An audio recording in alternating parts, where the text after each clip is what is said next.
Austro-French Center for Rapprochement in Europe. The topic, obviously, is Europe after the elections to the European Parliament. And we want to discuss what's next for the European Union, both for the composition of Parliament, the new institutions, but also the impact the elections had on national policies in member states, and obviously also on important policy areas in the 5 years ahead. I'm very happy to discuss this with a very distinguished panel. The idea is basically to have a discussion bringing in representatives from France and Austria, which constitute the Austro-French Center, but also by colleagues from Central Europe. We have especially Polish and Hungarian voices. So Sébastien Maillard, a special advisor to the Jacques Delors Institute in Paris. A very warm welcome. Morning to you. Stefan Lehne is a senior advisor to Carnegie Europe in Brussels. Kinga Brzezinska, a senior analyst for European affairs at Politica Insight in Warsaw, is joining us from there. And finally, we also have Gabor Miklós, who is professor at Corvinus University in Budapest. One thing we wanted to discuss, of course, was to what extent our expectations for the elections to the European Parliament have been confirmed by the outcome, whether fears that the rise of Euro-nationalist or skeptic parties would change basically the composition in the European Parliament fundamentally. What would be the outlook basically for continuity versus disruption? And there I think we have a rich menu. While most commentators would say the center has more or less held in the European Parliament with a majority, even a slightly increased one for the European People's Party, and with a relatively stable also situation for the Socialists and the Democrats. It's less so for the Liberals, which have incurred heavy losses, especially in France. And it's also true for the Green Party, which has been severely affected by voters' disengagement, especially in Germany. But of course, one of the most spectacular developments immediately after the elections was President Macron's call for a national election, which shows very clearly that the elections to the European Parliament are not only 27 parallel national elections determining the composition of the European Parliament, but they're also elections heavily influenced by national politics, but also influencing national policy. And I think this has been very much the case in France and Germany, where you had clearly a vote of dissatisfaction with the government or the leadership, which you had in other member states also, but to a lesser degree, and in many countries, not even at all. So since the Franco-German relationship is such an important one also for European politics as such, I would like to start with you, Sébastien, and ask you how you assess basically the elections, both at the European level and then more specifically the impact on France and what it means for the French situation, not only in terms of President Macron's faction in Parliament, but more generally on national policy scene. Please. Thank you very much, Dietmar, and thank you to the Centre Franco-Autrichien, I'll say it in French, pour le rapprochement en Europe, for organizing this webinar, because we are, I think all of us are still trying to grasp what has happened on Sunday, and also in what will happen in the coming weeks and months for the future of the European Union. First, regarding the the assessment of the outcome generally of the European election, you rightly point out that if we look at the projections of the future European Parliament that will gather itself mid-July in Strasbourg to inaugurate the new this new mandate, the majority, the outgoing majority looks roughly the same as the one that will count for the 5 coming years, and the EPP is really has gone well, especially in Germany, but it has will be the first force, and we saw Ursula von der Leyen smiling and quite confident on Sunday night, because she understood at that moment that she would have the needed majority with the EPP, the Social Democrats, and even a smaller central liberal group that has shrinked because of the French result mainly.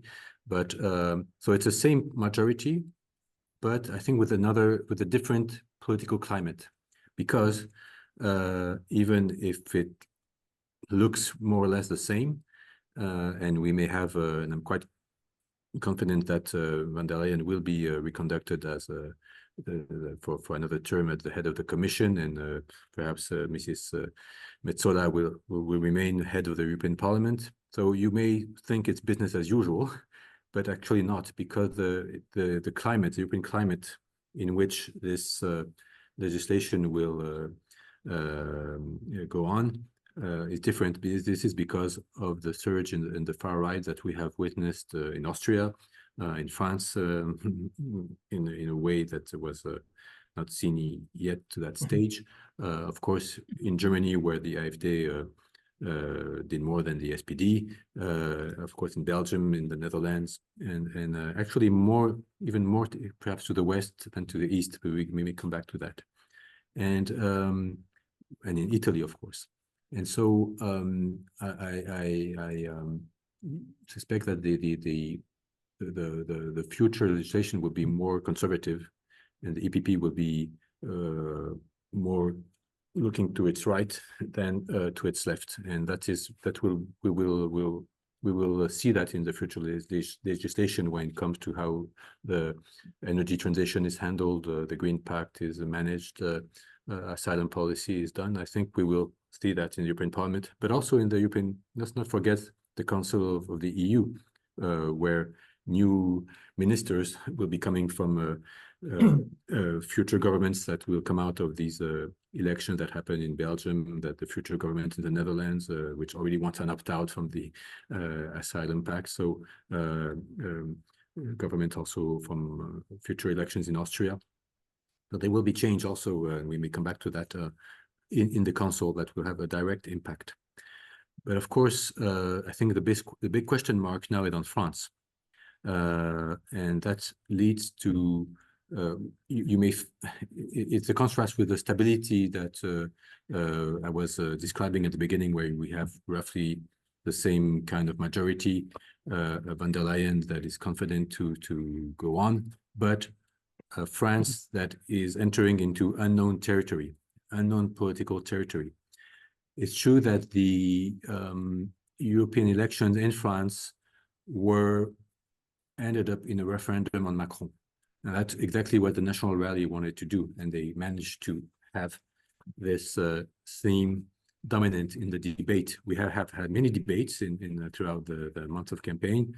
Macron did all his best to try to focus it on Ukraine, to try to focus it on the idea of a European puissance, power. He made a 2-hour speech, nearly 2-hour speech in the Sorbonne the second time. So he was really in that campaign, but the more he entered the campaign directly himself, there were weekly interviews in all newspapers, the more it became even more a referendum on his name, because he really entered the arena. He actually campaigned more for this election than he had campaigned for his own presidential election, which is a bit of a paradox.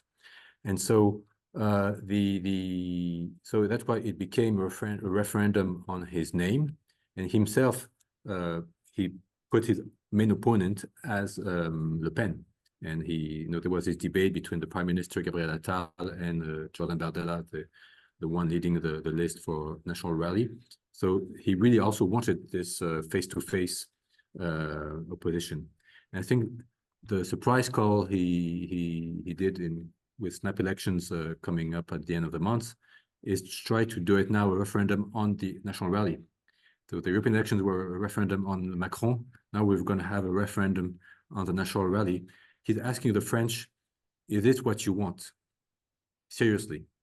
There was only 51% of the voters who showed up in the European elections. Maybe he hopes that the 49% remaining will show up this time saying, oh, this is getting serious, this is getting dangerous, we're entering troubled waters. So, it's a reality check on what do we want as French, and also a test on the RN, National Rally, because they were actually calling for this new elections, but I think they say it without, they pretend to want it without knowing that, without guessing that actually they would be taken seriously, and that Macron would actually give them that opportunity. So it's also a test for them to show how ready they are. And I think his bet, it's really a dangerous bet and a complete gamble, but it's perhaps to have the demonstration that actually the RN is not as normalized, not as legitimate, and not as ready as it pretends to be. So to try to really show what it is for real.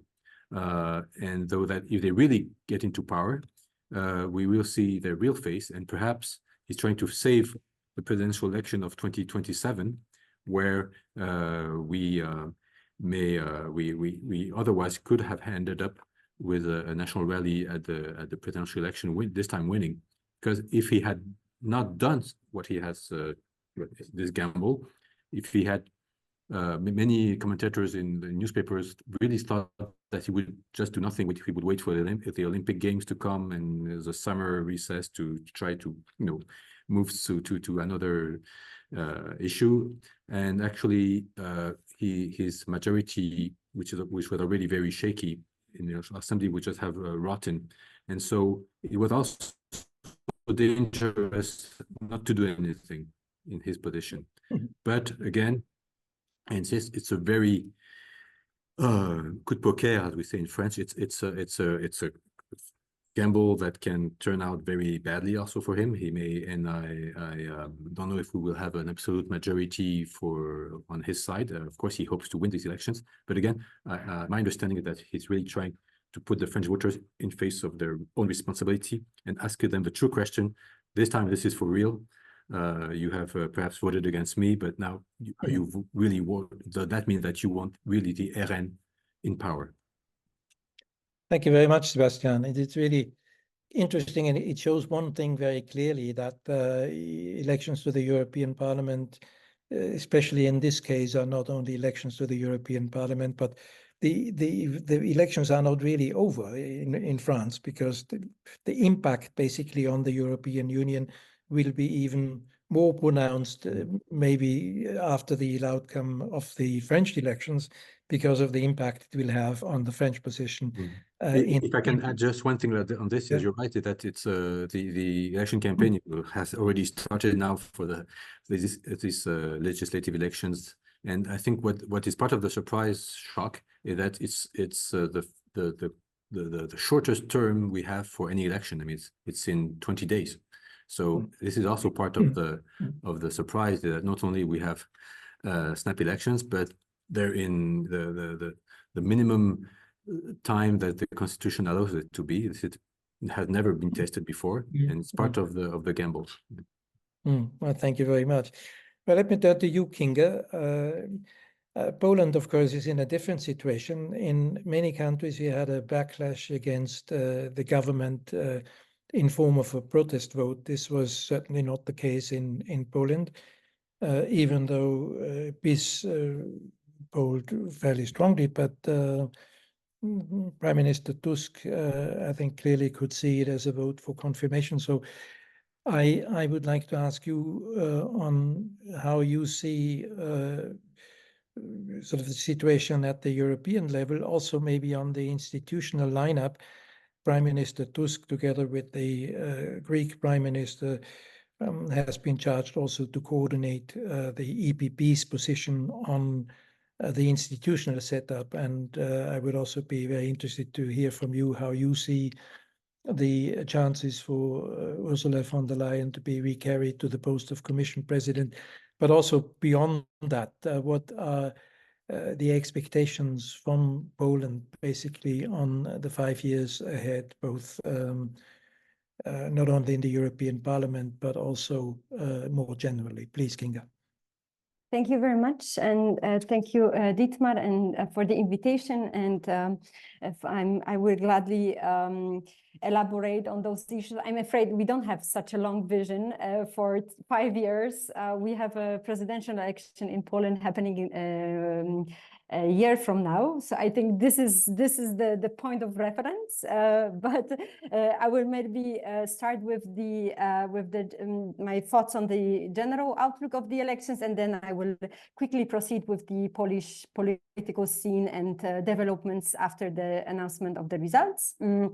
So I think the question that you ask, whether the far right or Eurosceptic camp has the expectations have materialized, to my understanding, and I know that the numbers does not equal often the feeling of the mood of the policy making, but from all the I think media announcements or predictions that the far right will overtake the politics in Brussels and that they will become the third political force have not materialized.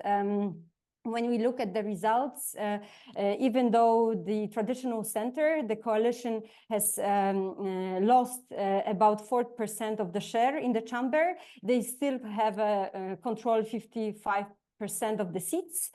While the Eurosceptic and right-wing parties, they present increased by 1.5%, which means it's of course they did well, but I think they did worse than we thought even week before. Of course, we cannot underestimate the presence. Today they have 131 seats, but again, those two groups cannot be treated as a one. We know that the European Conservatives and Reformists and the Identity and Democracy group, they don't always go hand in hand. Hence, I would not treat them as this one cohesive group that will be able to have position on issues such as Ukraine or migration and asylum that would speak with one voice in the European Parliament. Of course, the Liberals suffered the greatest losses, as you mentioned, and of course the Greens lost their seats. But those two groups, I tracked the polling for last 2 weeks, and they did a bit better than the polling suggested. So maybe a small positive note that actually the voters mobilized and they voted for those mainstream pro-European parties in the European Parliament. When it comes to Poland, yes, definitely the results were seen as a success for the Prime Minister Tusk and his party. What is interesting to mention that this time, as opposed to the parliamentary elections in October, he ran as a single party. He did not run in a coalition with Poland 2020 and with the PSL, which is the Peasant Party, his former coalition from the previous term, and the left. He decided that this is his we see it as his personal race or personal competition with Jarosław Kaczyński to finally win with the Law and Justice, and he succeeded with that. Even though that in the exit polls suggested that the difference will be of the 3%, at the end of the day, the final result shows just the 1% of difference, which means that the Tusk got stronger after this election, but Law and Justice remains also maintains its support in the country.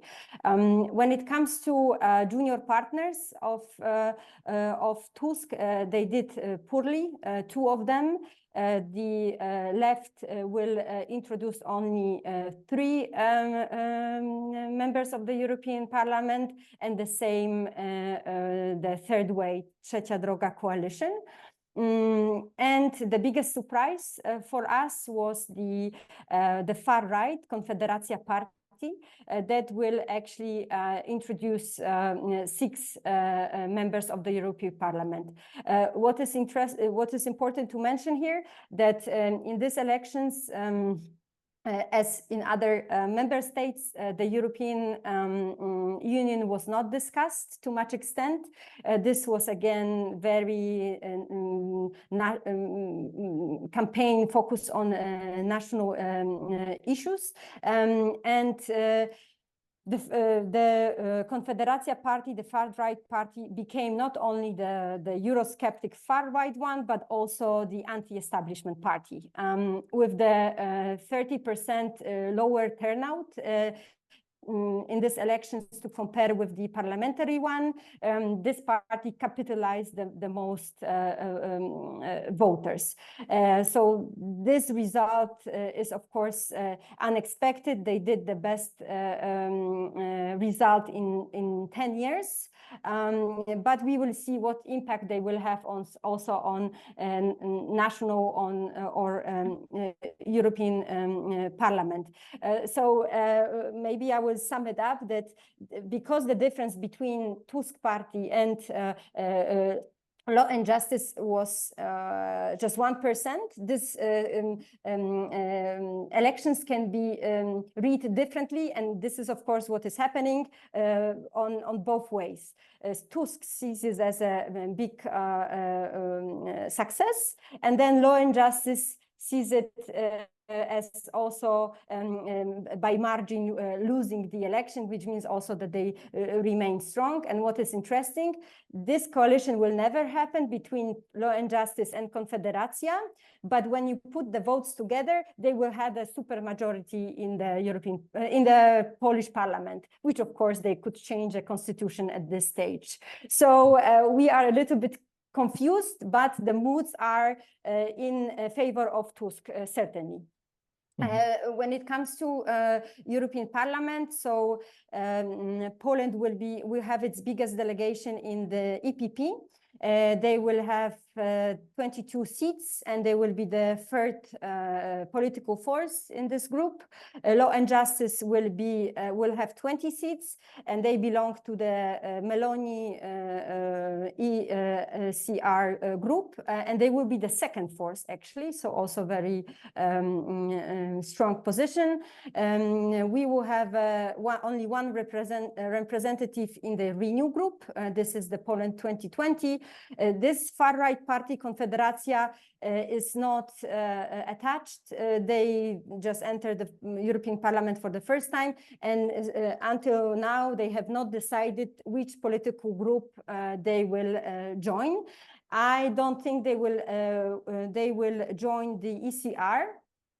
And kind of make the Polish presence in this group stronger, because it will be very bad for Law and Justice to in the European Parliament to align with this very Eurosceptic party, but also European politics are not national ones. So I don't exclude this scenario. And then on the left, we have only three 3 seats in the SD group, and the Greens, basically, they don't exist in Poland. And in Poland, we have electoral threshold of 5%. This is why only the traditional parties got into the European Parliament. When it comes to the developments, as you mentioned, Donald Tusk feels very, his campaign also, and what he's focused since he took the power, his main priority is defense and security, and he spends a lot of time on kind of foreign policy and trying to have an influence on the EU. It is seen as he's seen himself as someone who can influence the EPP group, and he's considered to be one that will have a power to, in this top job distributions, play a bigger role. When it comes to names, of course, you heard about Radosław Sikorski, who is considered, there are 2 portfolios that are being discussed. One is the new Commissioner of Defense, and the second one is the Commissioner for Enlargement. Even though yesterday in an interview, Sikorski said that he feels comfortably at the place where he is, and he thinks he has a lot of still work to do in Poland. So, of course, there are no official confirmation of how this might develop. There are also other portfolio that I think for Poland will be interesting. For example, single market or the structural funds, that the portfolio that we had 10 years ago. But this discussion has not basically started for real. The speculations were only there before the elections. Now we are probably waiting for some decisions to be also made in Brussels. From the estimate, and I will end with that, I think the Ursula von der Leyen will be re-elected. From our internal discussion, I think it's 80% that she will get re-elected. She has now 400 votes, and she needs 361, but of course there is a room for non-disciplined members to vote on their own, so it's not sure, and I think she will still need the support of Giorgia Meloni to be successful, but for now I'm 80% sure she will be the next president of the Commission. Thank you. Thank you very much, Kinga. Thank you. And I think also in the case of Poland, it shows that the elections to the European Parliament have an immediate impact, basically, on the position of the country in the Council. I think it's a fair guess, as you also mentioned repeatedly, that the position of Prime Minister Tusk and his standing has been reinforced in the EPP by the election result in Poland, and that obviously will also increase his voice and his influence more generally in the overall context of the institutional setup. So thank you very much. With that, I would like to turn to Gábor to give us a view from Hungary, where I think the outlook over the last 5 years is from the government point of view has always been a bit an outlier, given Prime Minister Orban's position on many key issues, including more generally on the outlook and the scope of European Union's powers and the distribution of powers between the institutions and member states. And at the same time, I think the outcome in Budapest has been interesting to watch from the outside, even though I think the rise of Peter Magyar's new party is obviously more clearly an outcome of domestic policies than related to the European scene. But I think it's also interesting that both parties, Fidesz and also the new party of Peter Maria, don't have at this time a home in the European Parliament. So I think it would be interesting also to hear from you a bit what you expect basically for both to be their objective in terms of joining a grouping in the European Parliament. And it would also, I think, be interesting to hear what you think will be sort of the position of those parties on the election of Ursula von der Leyen. 5 years ago, the outcome was very tight. And of course, it's interesting also to have this analogy that 5 years ago, Ursula von der Leyen had to rely on Eurosceptical parties to be re-elected. This time, the majorities are slightly different. But what is the outlook from Hungary's position on that? Please, Gabor. Yes, thank you very much for the invitation for this discussion. So yeah, the political situation, the current political issue is very interesting now in Hungary, I think, because you mentioned that there is a new opposite party led by Péter Magyar, as you said. But you have to understand that he was the husband of a top Fidesz minister, Judit Varga, Justice Affairs Minister, and he jumped out from the Fidesz or this political family this February. So it's a very fast and very, to be honest, strange 3 or 4 months for the Hungarian people.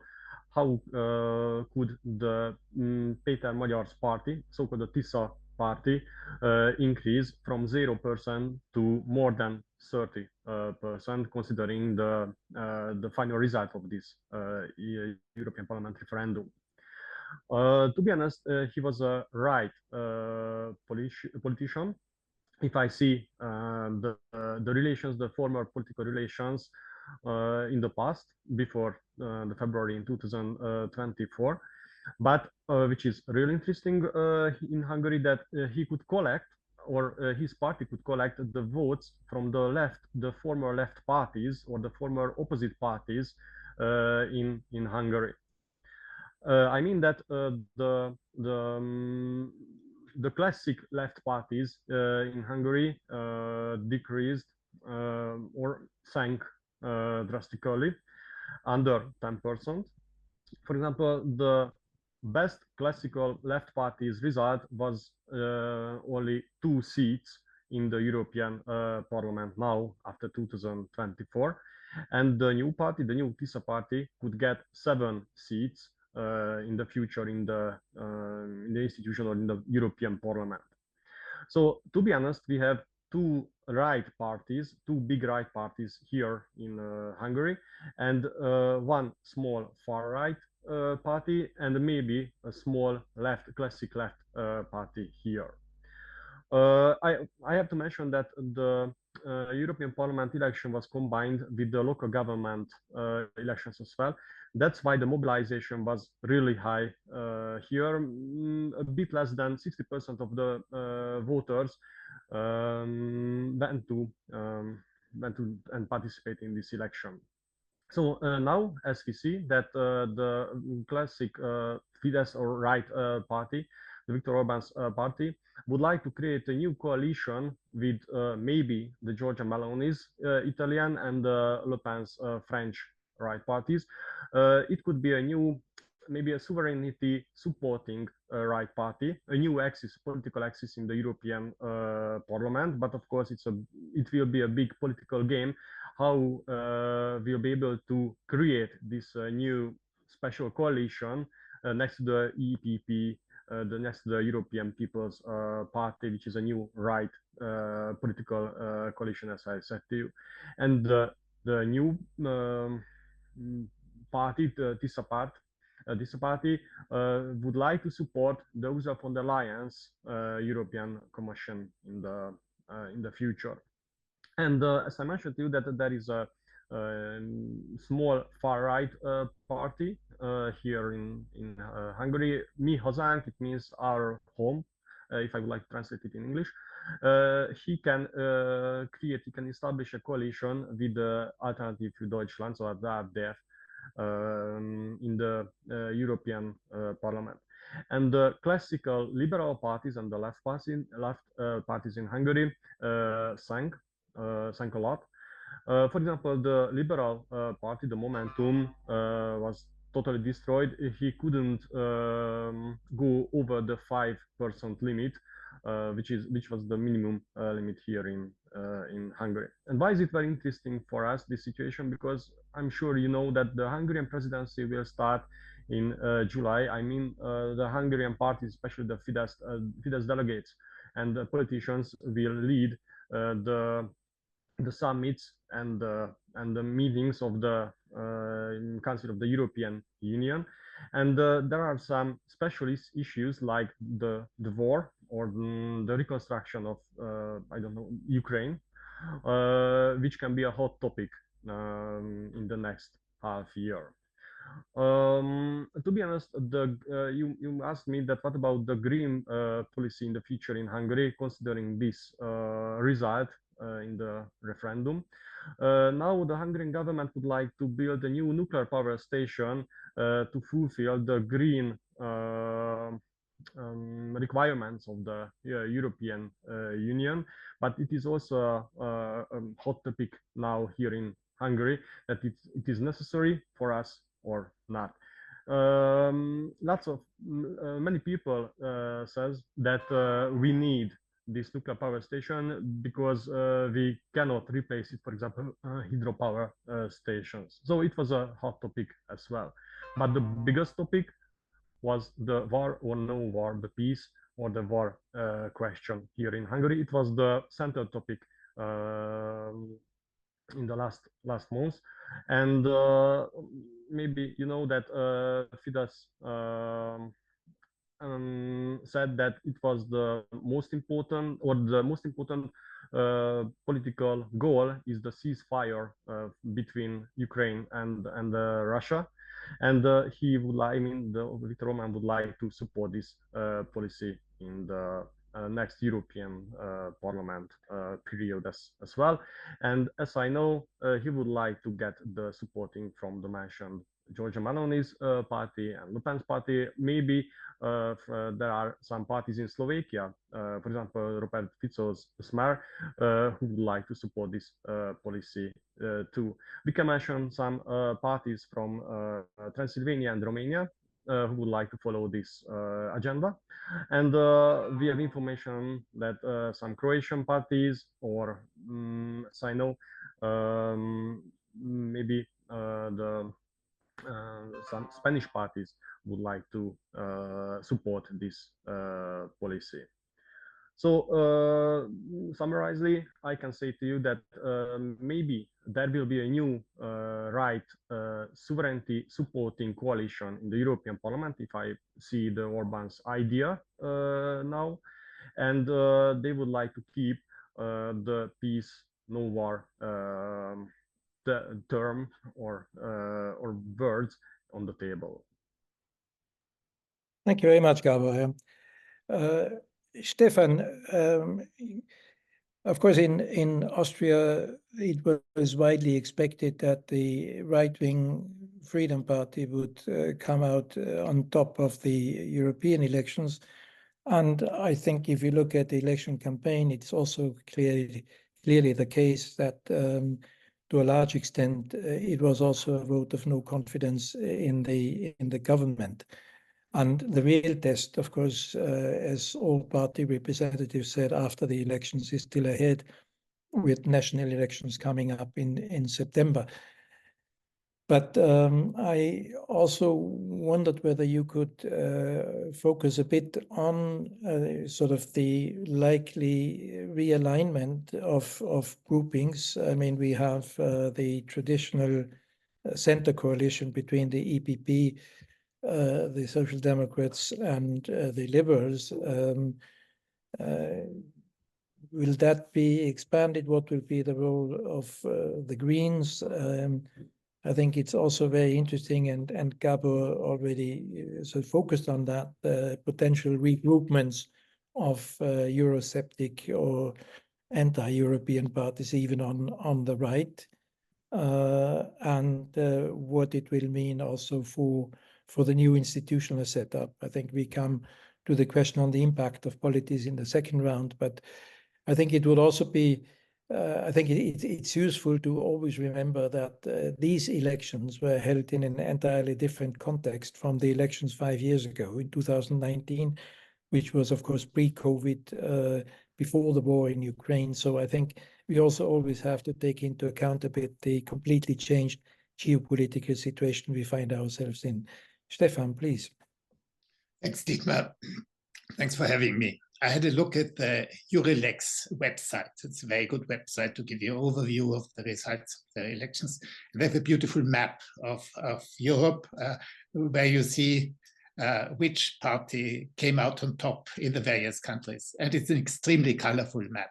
You have lots of red spots. You had a big victory of Social Democrats in Sweden, in Portugal, in Romania. You have yellow spots. The Liberals won in Belgium and in Denmark. You even have a green spot, small one, in the Netherlands, where the Green Socialist coalition came out on top.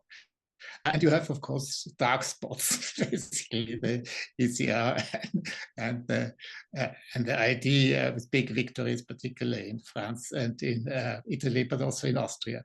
I mean, this shows very much that there is not one single tendency, but there are multiple tendencies that reflect more or less the power constellations within the member states. 27 parallel elections, no genuine European elections.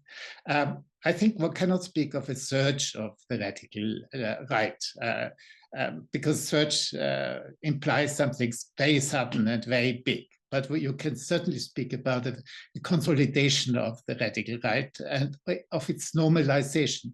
I've counted 18 radical right parties that scored more than 10% of the electorate. That's huge. That has never happened before. And of these 18 parties, only 2 lost ground. That was the Sweden Democrats and the Finns. So it's not very good to be part of a coalition, basically, or a support agreement with that doesn't really help. But 16 others either gained votes or contested elections for the first time. I think the impact on the functioning of the European Parliament will be a very modest one. You have 25% of radical right MEPs. I think you will have a considerable realignment of the forces on the far right. It's very hard to predict it. It will take a couple of weeks, very difficult bargaining going on. But I think the likelihood of a big consolidated radical right group is minimal. This is not going to happen for 2 reasons.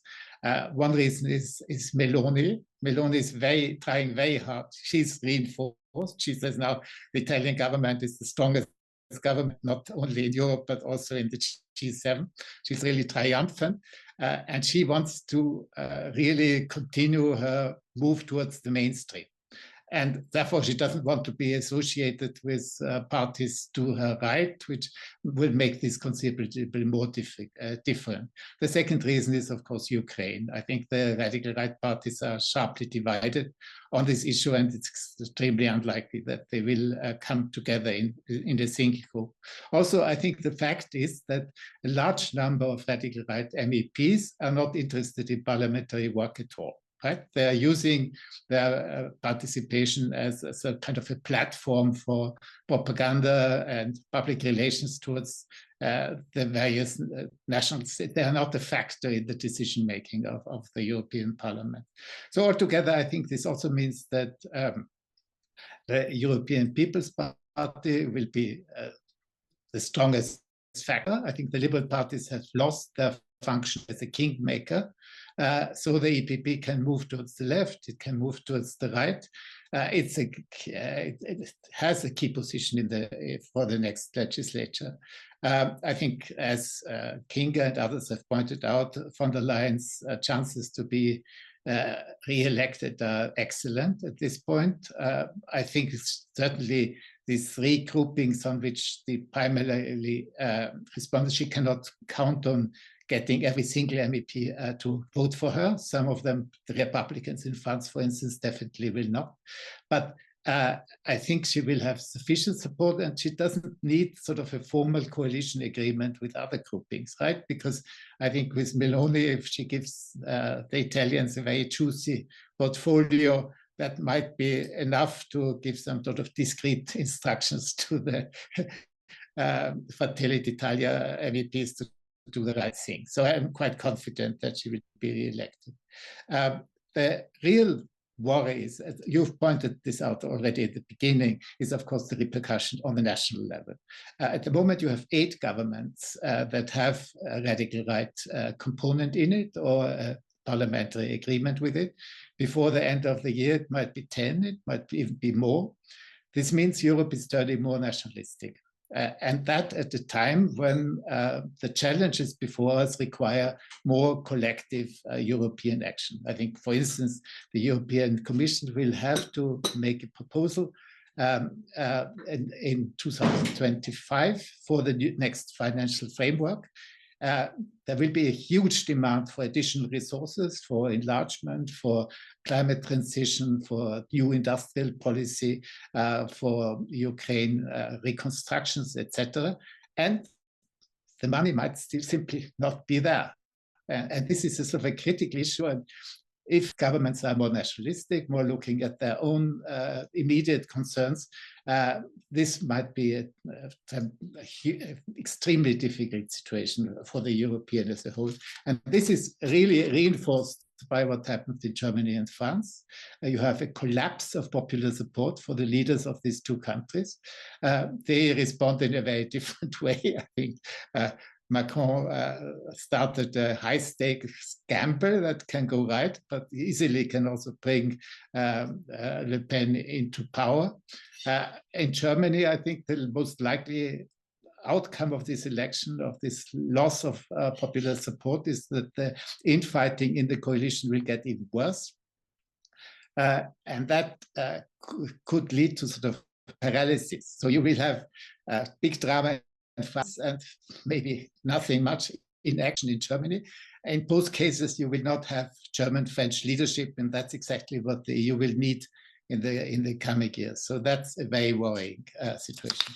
As far as Austria is concerned, of course, the elections were historic in the sense that the FPÖ, for the first time ever, was the #1 in national elections. This has never happened before. The gap to the ÖVP, the Conservatives, and the Social Democrats was not huge. It's 1%, respectively 2%. But it provides momentum for the FPÖ, also for the parliamentary elections at the end of September.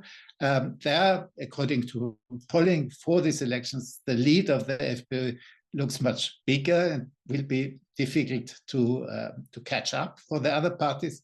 I think at the moment, both the Social Democrats and the ÖVP rule out a coalition with the FPÖ, but whether that commitment is very credible remains to be seen. My personal feeling is if the ÖVP is #2 and has the chance to have the chancellor also in the future, then it will go for a coalition with the Social Democrats and another party, the Greens or the Neos.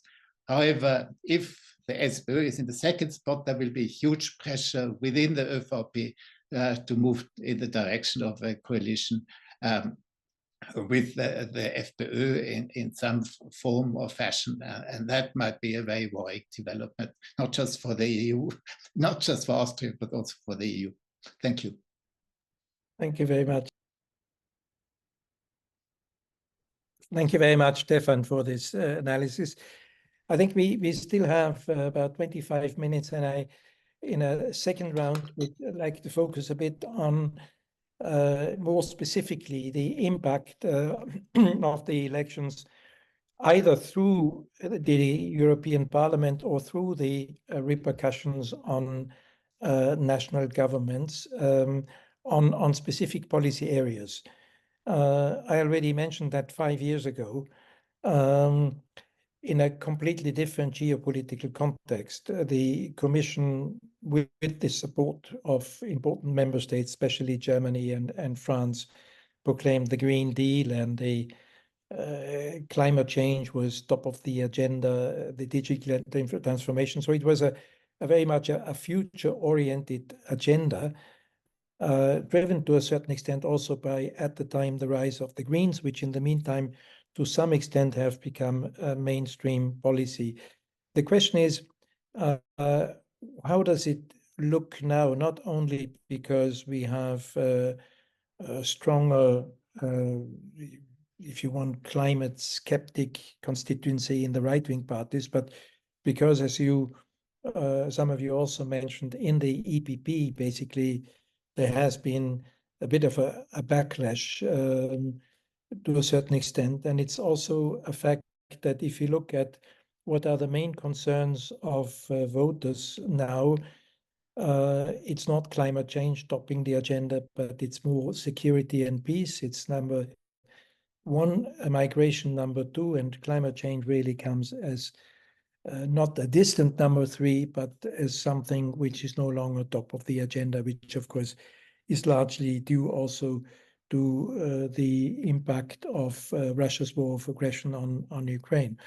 But that means we have another challenge on security, defense, support for Ukraine, where the outcome of elections might have an impact through the positions of member states.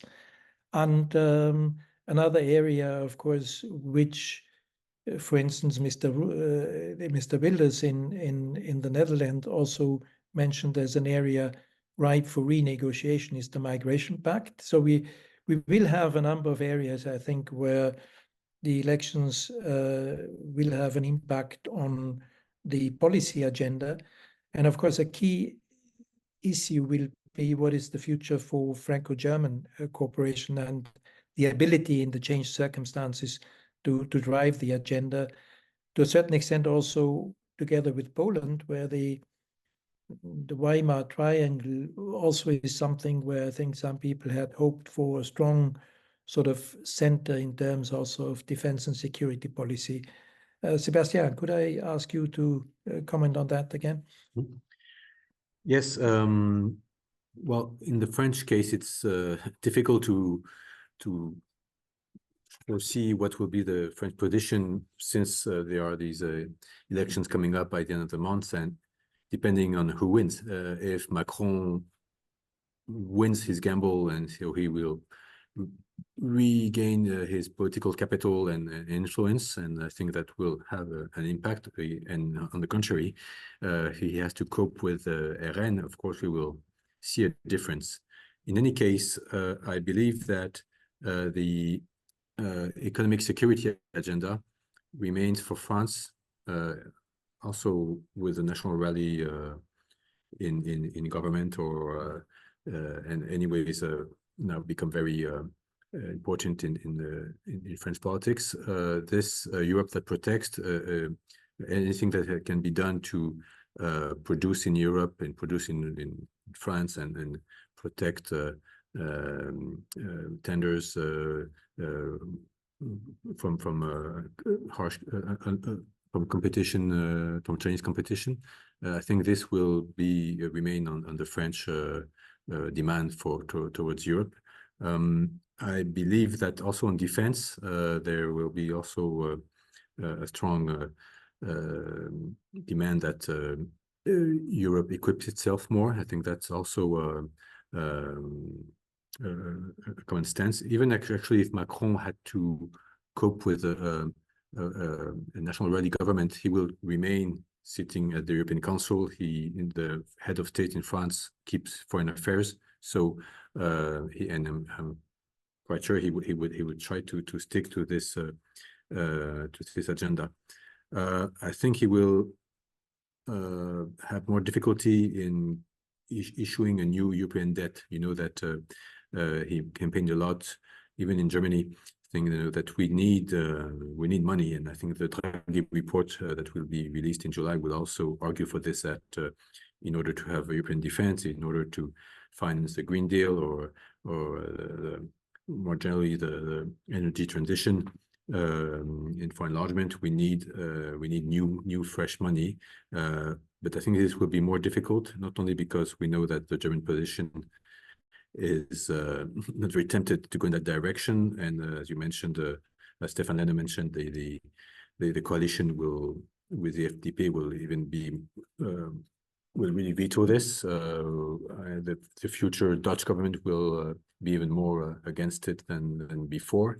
So I think it will be difficult for this idea, or even to increase the European budget, also to move forward. And lastly, on enlargement, we know that this is a unanimity decision each time to go a step forward. Although we had seen France much more willing to, and Macron really shifted the traditional French position on this. He moved away from our reluctance to enlarge, and he supported the Ukrainian candidacy as well as the Moldavian. He may see that there is no backing from the French public opinion on this after these elections, and he actually did not even pronounce the word enlargement in his long Sorbonne II speech. So he may not be as pushy on this as he was in the last years.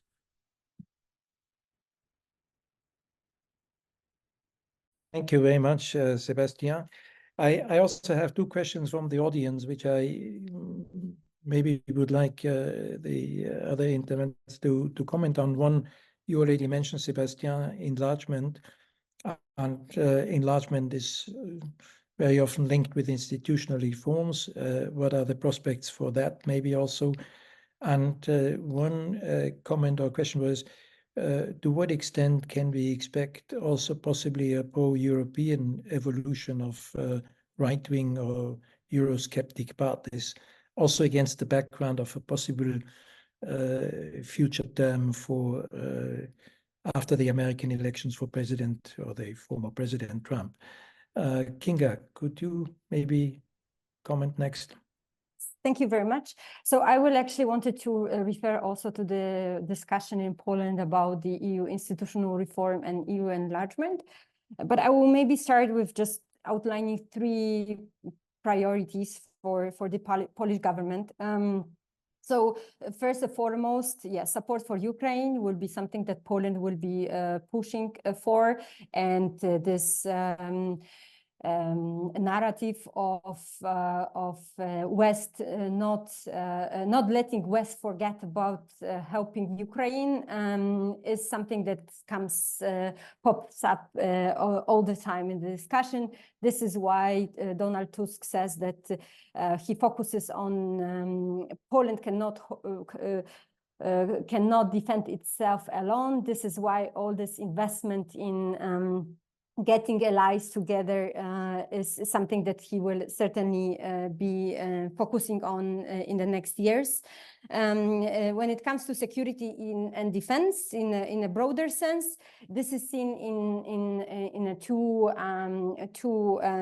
aspects. One is, yes, more investment in the European defense, creation of this new post of commissioner due to Polish interest in the sense of Radosław Sikorski being somehow considered is something that also is interesting for Warsaw, but also security and defense in terms of strengthening transatlantic cooperation. And those two topics are also seen as priorities for Polish upcoming presidency in the Council. This is something that our Hungarian colleague mentioned as well. This is something that Poland also starts preparing for, and the details will be revealed later in the year, but support for Ukraine and strengthening EU-US cooperation was already mentioned in the speeches by the incumbent president and also foreign minister in his speech in the parliament. Migration and asylum, and this topic has also been very widely discussed, and Poland will focus on this as well. Poland is now preparing its own first migration strategy, but there were also creation of some dissonance while this pro-European government started to vocally be against the migration pact, even though zero influence on adopting the fact. This was related to the national politics. And actually, I didn't mention it. Poland has a big problem with the security on the eastern border. Hybrid war is migrants are. Poland is building fence, which does not also stop migrants from coming. And 2 days before the election, actually, one of the Polish soldiers that was hurt by a migrant died, unfortunately, which also some commentators said that it influenced and had an impact on a worse result of the governing coalition, because it creates already the sense of lack of security.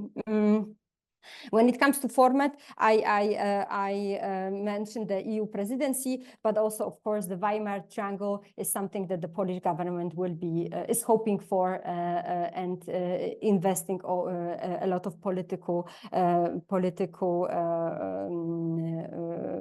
engagement. And when it comes to the institutional reform and EU enlargement, when you talk enlargement in Poland, please have in mind that people tend to think Ukraine and Moldova. Western Balkans, of course, they are added in the official document, but it's not something that is on the as seen as a priority. And when it comes to the institutional reform, of course, this is also only discussed in the expert circles, but there was a mention. And so Donald Tusk, as a prime minister, he has a very strong opinion of no treaty change, no institutional reform, but our former minister is more nuanced. And there was a reference in his speech in the parliament this year that if other member states, it's a trade-off between the institutional reform and EU enlargement.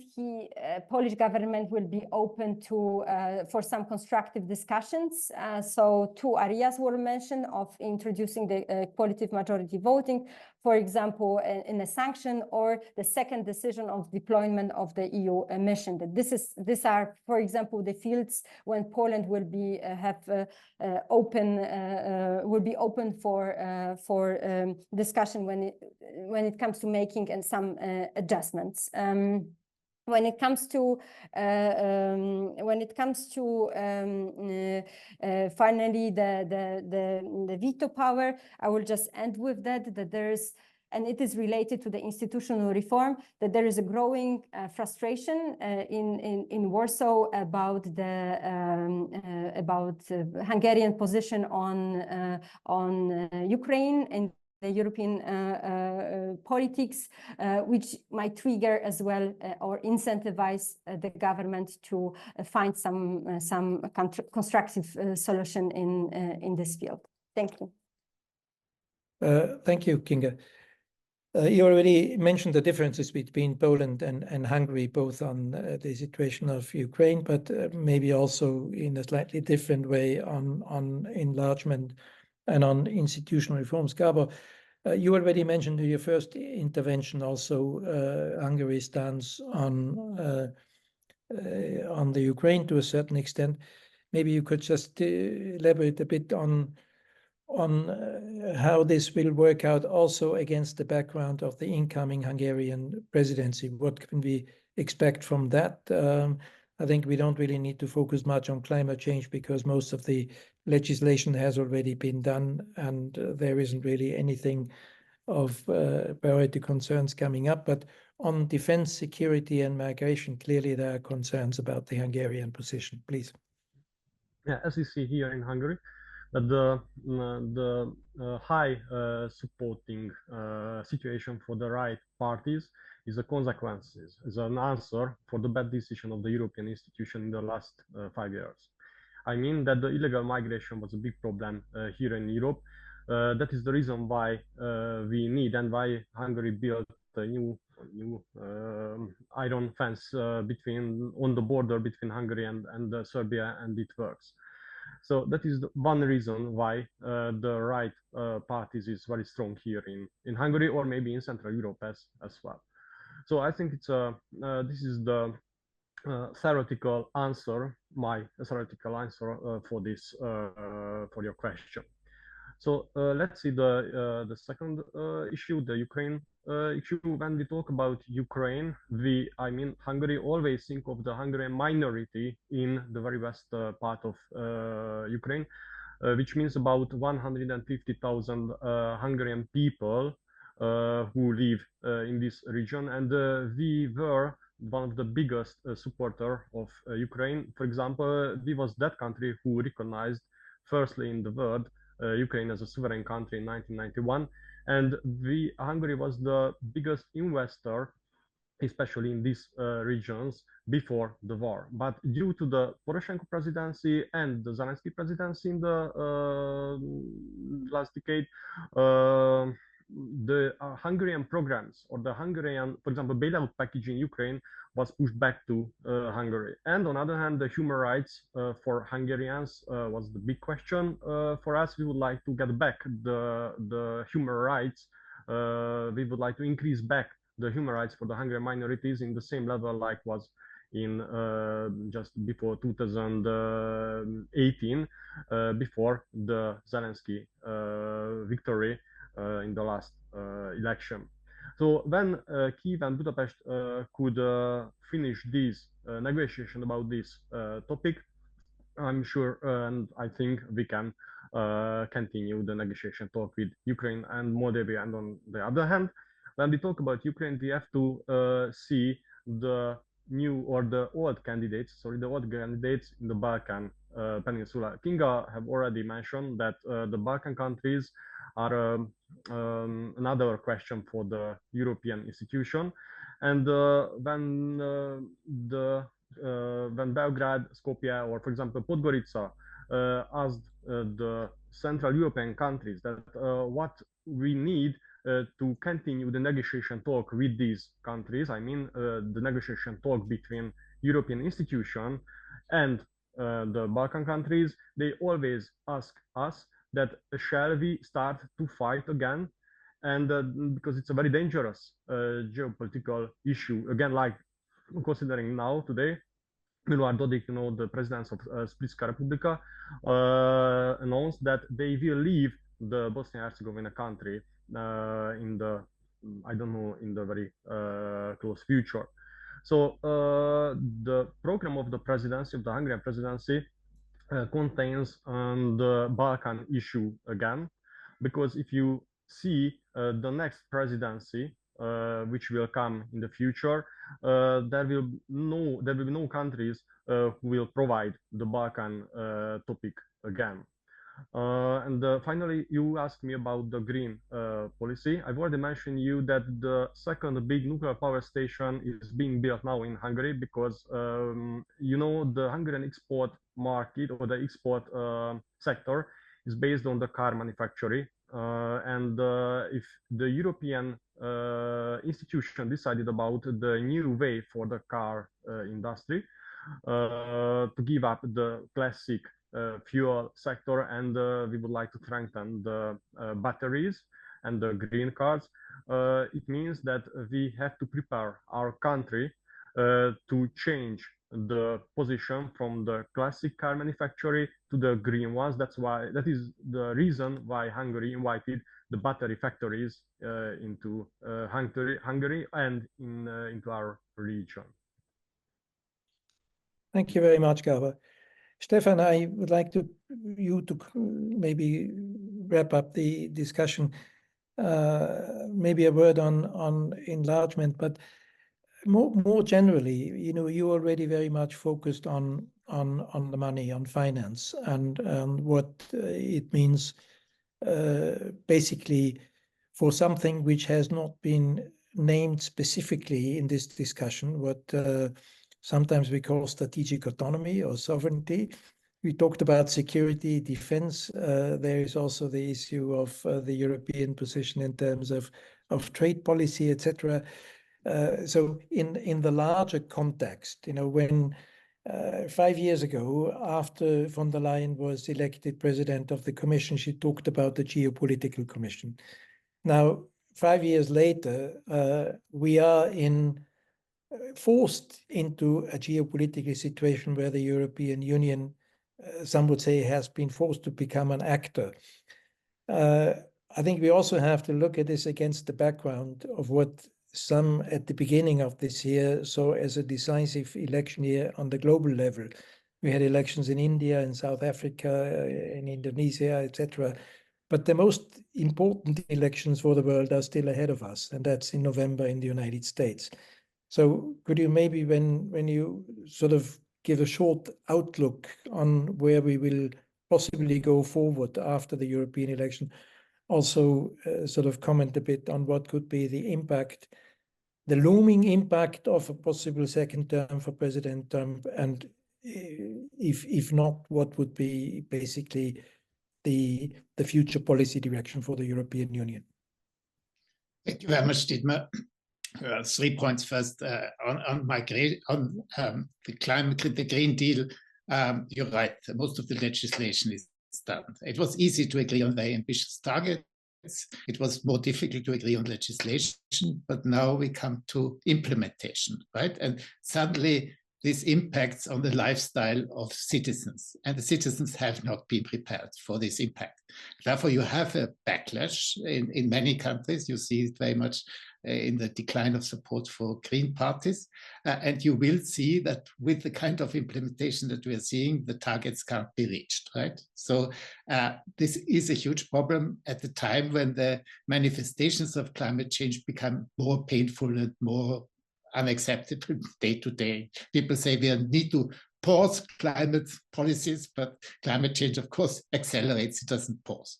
A second, on migration, we have the Migration Pact. This is celebrated as a big breakthrough, 200 or 300 pages of very complicated legislation that is supposed to enter into force in 2026. I have not met a single expert who believes that will work. I think very clearly irregular immigration will continue. It will come in waves. It will remain toxic. It will remain a huge boost for radical right forces in many member states. And I think there will be a tendency, there might be a tendency for individual countries to take this in their own hand in terms of national policies. You see it already in the breakdown of the Schengen regime, basically. On Ukraine, and that comes to your question on strategic autonomy, etc. I think it all depends on the outcome of the elections on the 5th of November. I've been in Washington recently, and I've been asked to talk about the European elections, and I think there are 8 national elections. There's the European Parliament election, but the only election that is really a potential game changer for the future of Europe is the one on the 5th of November. On Ukraine, it's very evident, as long as the Biden administration will continue to strongly support the Ukraine, the EU is likely to engage in the same manner. If Trump ends this policy, or he says he wants to finish the war in 24 hours, I think EU will fall apart, right? Because there is clearly a victory camp and a peace camp in the EU. And without the strong US leadership, this cohesion of the EU that we've displayed so far will not work. This will have a very devastating consequences. Also, of course, in terms of our claim to be a geopolitical actor. We've already seen this, how wonderfully geopolitically we acted on the Gaza war. So I think we simply cannot afford another disaster. And of course, that's also true regarding trade policy. I think Trump has announced he will raise huge tariffs, not just with regard to China, but also with regard to the EU. And I think within the EU, you will have two tendencies. There will be some governments who will try to push against it, to say, now the moment of Europe has come, we have to pull together to confront this. But there will be a number of other governments that will seek transactional deals with the Trump administration. They think we can be treated better if we accommodate them. And there will be some we need to be more autonomous in security. We now have to get our act together for European defense. There will be others who say, no way, we will need the Americans that will build a Fort Trump, not just in Poland, but in a number of member states, if necessary, in order to sort of accommodate them in some fashion. So I do think that the 5th of November election will be absolutely crucial.